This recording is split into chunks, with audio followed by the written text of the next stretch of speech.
এই ছোট মাছগুলো হ্যাবং করে খেতে খুবই ভালো লাগে। আর এটা হচ্ছে শুকর মাংসের কাবাব বানাবো। বৃষ্টির দিনে কি কি রান্না করেছি আর বৃষ্টির দিনে সারাদিন কি করেছি সেসব নিয়ে থাকছে আজকের এই ভিডিও।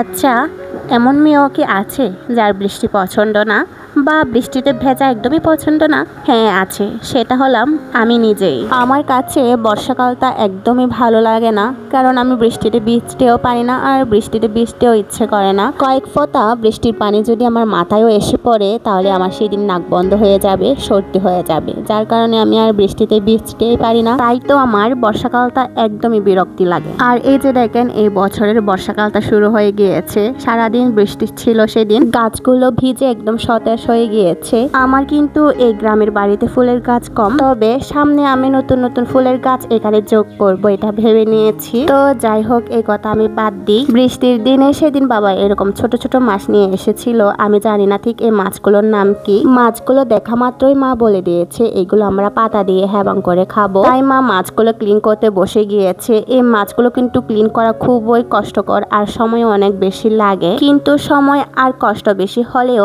এই মাছগুলোর স্বাদ কিন্তু অনেক মজার। আর এখান থেকে কিন্তু প্রচুর পরিমাণে ভিটামিন পাওয়া যায়। এছাড়াও সেদিন ছিল সাপ্তাহিক বাজার। সকালে মা সাপ্তাহিক বাজারে গিয়েছিলেন, সেখান থেকে একটা দেশি মুরগি, শুকরের মাংস আর 2 ধরনের মাছ নিয়ে এসেছিলেন, সাথে টাটকা টাটকা মিষ্টি কুমড়ার শাক আর কয়েকটা সবজি বাজার।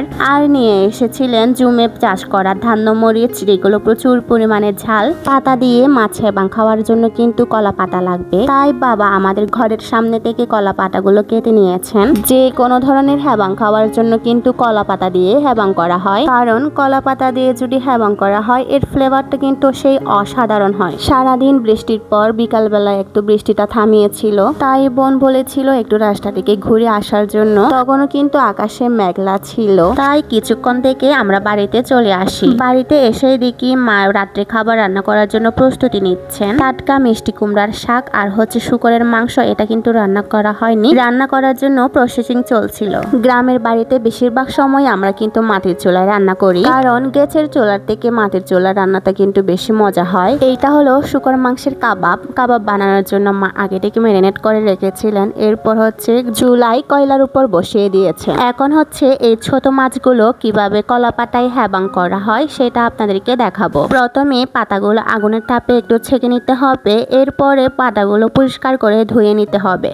এরপরে বড় একটা জায়গায় পাতাগুলো একটার পর আরেকটা সাজিয়ে নিতে হবে। সাজানো হয়ে গেলে মাছগুলো কলা পাতার উপরে দিয়ে দিতে হবে। পরিমাণ মতো লবণ, মরিচ বাটা, আদা বাটা, রসুন বাটা, জিরা বাটা আর পরিমাণ মতো হলুদ দিয়ে সামান্য পেঁয়াজ কুচলিয়ে নিয়ে পেঁয়াজগুলো দিয়ে দিতে হবে। এছাড়াও দিতে হবে পরিমাণ মতো সরিষার তেল। তারপর ভালো করে মিশিয়ে নিতে হবে মশলার সাথে মাছগুলো, যাতে ভালো করে মিশে যায়। এরপরে কলা পাতাগুলো মরিয়ে নিতে হবে। আমি ভিডিওতে যেভাবে দেখাচ্ছি ঠিক সেভাবে, যাতে ভিতর থেকে কোনো ভাব বাইরে চলে না যায়। আর হ্যাঁ, হ্যাবং হলো হচ্ছে আমাদের পাহাড়ি আদিবাসীদের একটা জনপ্রিয় খাবার, যেটা শুধু আগুনের ভাপে বা তাপে রান্না করা হয়। অনেক কিছু হ্যাবং করে খাওয়া যায়, যেমন ডিম হ্যাবং, মাংস হ্যাবং বা শুকর মাংসের হ্যাবং খাওয়া যায়। পাতাগুলো ভালো করে মোড়ানোর পর এরপর হচ্ছে আমি আগুনের তাপে দিয়ে দিচ্ছি। এখানে শুধু কয়লার উপরে আমি বসিয়ে দিয়েছি।